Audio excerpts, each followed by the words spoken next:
Sinalakay po ng operatiba ang bahay ng itinuturong financier ng notorious na bolt cutter gang sa Tondo, Maynila.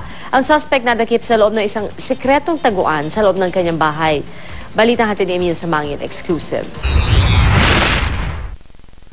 Isa sa mga huling establishmentong nilooban noong isang taon ng kilabot na bolt cutter gang ang bodega ng butikang ito sa Parañaque. Sa pamamagitan ng kuha ng CCTV, maayos na nadokumento ng pulisya ang kaso na kinalaunay nagbigay sa kanila ng lead para isa-isang ma-neutralize ang mga miyembro ng grupo.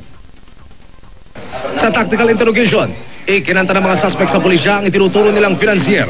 Kinilala ito ng PNP na si Cesar Cañares. Sa bisa ng search warrant, sinalakay na magkasanib na puwersa ng CIDG at DILG Special Projects Unit ang libang palapag na tahanan ni Cañares sa Tondo, Maynila. Sa loob daw ng isang pinasadyang estante nadakip si Cañares. Kung makikita nyo yung piston na to, isang cabinet yan.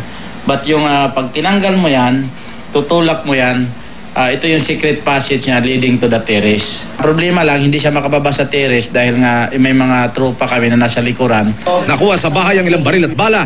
Nadiskubre rin ng raiding team sa isang silid ang patong-patong na CPU, kahong-kahong mga gamot at mahigit sa 3 milyong pisong halaga ng mga mamahaling alak na nakakalat sa buong gusali. Siya nagpo-provide ng mga vehicles, siya nagpo-provide ng mga gamit nila, mga baril nila, siya rin yung nagpo-provide ng mga financial nila, kailangan nila.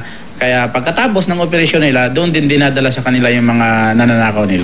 Nasa kustodiya na ng PNP CIDG si Cañares kung saan siya sinamahan ng kanyang abogado. Hindi nagpaunlak ng panayam si Cañares pero mariin niyang itinanggi ang mga paratang ng pulisya. Isa raw siyang lehitimong negosyante.